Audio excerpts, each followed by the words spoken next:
Welcome to a wonderful journey where we've been deciding once and for all is it's really the best show of all time, or is it well shall we say we'll be doing this by rewatching the show and analyzing it and taking rigorous notes. On top of that, we'll be also analyzing the deep themes of each episode. Themes like, how do they fit so much drama in this show without any of it ever feeling shoehorned? I wish I had so many hot people care about me like Cindy Bristow does. How long is the fridging of this freaking character gonna be a main point in my episode? Cindy's running down a hallway, a running total buzz kick by Cindy Bristow, 24. Boom, pow, pow, pow, pow, boom, pow, pow, psst, now 25. 25 buzz kick by Cindy Bristow. But while she's kicking their butts, she gets tranquilized and then she passes out. She wakes up in water and she's about to get tortured. Vaughn gets worried and he sets up a meeting with Daddy Warbucks because Sydney has not answered or called either of them in a while. He doesn't tell Daddy Warbucks about any of this, but freaking as soon as Daddy Warbucks gets in there, they play a fun game of who's we whoa, it's bigger.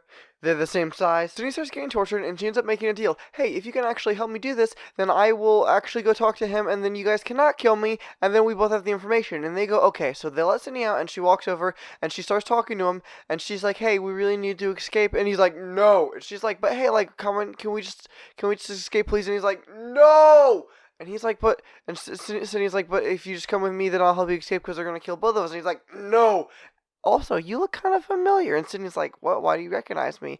And then Sydney kind of gets a little bit aggressive with him, and he starts to kind of get mad at her, so she leaves him alone. And while she's walking around a little bit later, she then realizes the janitor has one of the keys. And she's like, okay, cool. The janitor's got the keys. I need those to escape. And then she realizes that the door cannot be opened except for with turning two keys. And she needs either a very big wingspan or somebody to help her, or she needs to turn one key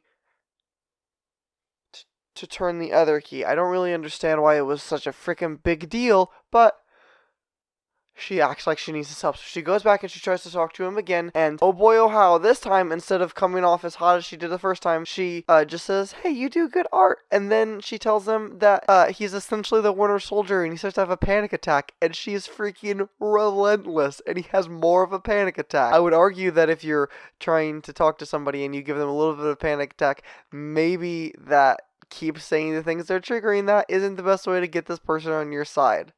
Works for Sydney. The Winter Soldier starts having a PTSD dream where he realizes that the reason that Sydney looks so familiar is that he sees a picture of Sydney at a birthday party, but not like little kid Sydney, like adult Sydney. So, I wonder what that could be. Sydney tries to escape without him, and oh boy, oh how, you guys guessed it, she freaking gets kidnapped, and then he has to jump out and kind of save her. And if they don't freaking stop having these men save my strong independent hero Sydney Bristow, this is the only thing that could make me stop watching this show, because there's nobody in the possible world that could actually save Sydney. She's the strongest, so they need to cut it the heck out. However, on top of that, another guard comes and Sydney kicks their freaking butt and making our running total of butts kicked by Sydney Bristow. You guys freaking guessed it, 28. She's kicked so many freaking butts in this show, and man oh how is it good. Her and Winter Soldier then go to escape together, and after they get outside of the thing, she goes and she beats the mess out of a cop. And they take the cop car, making a running total of butts kicked by Sydney Bristow, 29. They drive the cop car into a secret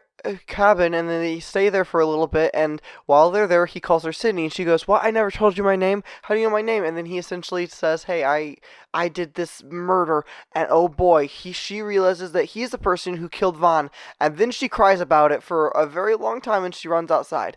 And I don't know how to say this without sounding a little bit mean, but I think that Sydney, if she's gonna progress at all on her spy journey, she's gonna have to get a little bit better at controlling her emotions.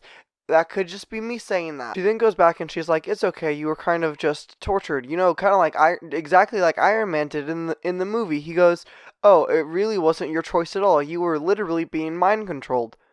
So it's okay. I fully understand because it is 0% your fault and I'm a rational human being. Just like Iron Man did in the movie. Right? Just like Iron Man would...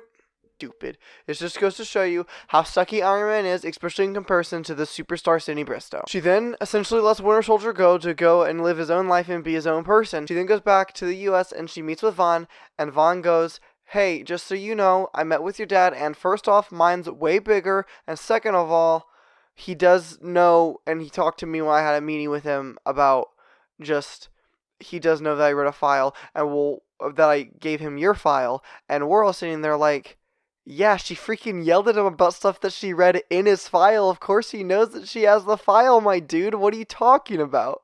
Cindy also essentially says, hey, I let this guy go because he didn't really ever do anything wrong, and it was good for him, I think. On top of that, freaking the evil face weasel looking man, he thinks that they have a mole in SD6, and he's really spooked about it, and he needs to come up with a plan. She has a briefing with Weasel, and she actually lies about him killing himself rather than him actually just being kind of an okay guy and making sure that he can live the rest of his life in peace because she doesn't want Weasel chasing him.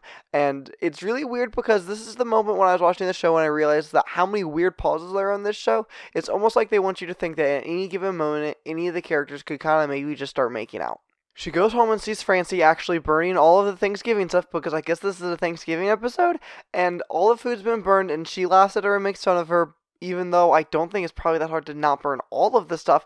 We then get a fun cooking montage. It's so fun and good. Cindy and her friends are just hanging out, having a good time, and they make all of the good foods, and everybody shows up, and then Will shows up with his friend from work. So, like, we haven't really talked about this, but there's a girl who's been very aggressively flirting with Will this whole we haven't really talked about this, but there's a girl who's been aggressively flirting with Rocket. Whitaker, shut up! Stupid. We haven't talked about this really, but there's a girl who's been super aggressively flirting with Rocket Raccoon.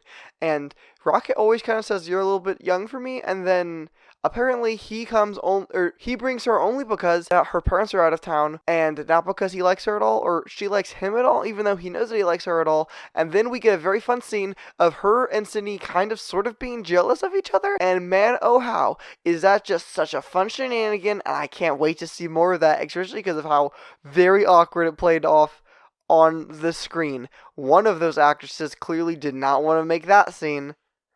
Whoops. Then at the meal, she kisses him, and it's kind of very bizarre because I thought they were just friends. And then he kind of learns out that, oh frick, your parents were in town, so you lied to go on a date, which goes to show you that Alias is a good show, and since girls can do a whole lot of things wrong in relationships, girls, it is okay to lie to men to get them to go out with you. Fact. Also, at the same meal, Franny's fiance now, a little bit of a spoiler there, whoopsums, Charlie proposes and then they get engaged and everybody's just so proud and happy for him. I can't believe for the happy couple, yay! Daddy Warbucks does come and she invites him inside and he goes, no, but also, I know that you think that I'm a Russian spy and that your mom's death is all of my fault, and in some ways it might be because I was thought to be a Russian spy, but also I was alive during the Cold War, you big dumb idiot. Literally everybody was under suspicion for being a Russian spy, so I don't know, maybe you should figure it out at all, you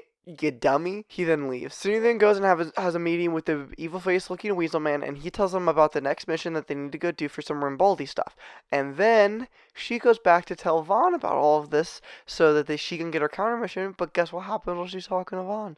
Vaughn drops the biggest truth bomb of the show. He says something about how he's single now. I wonder why he put that in. I wonder why he told Sydney that to kiss her. Tune in next time, please.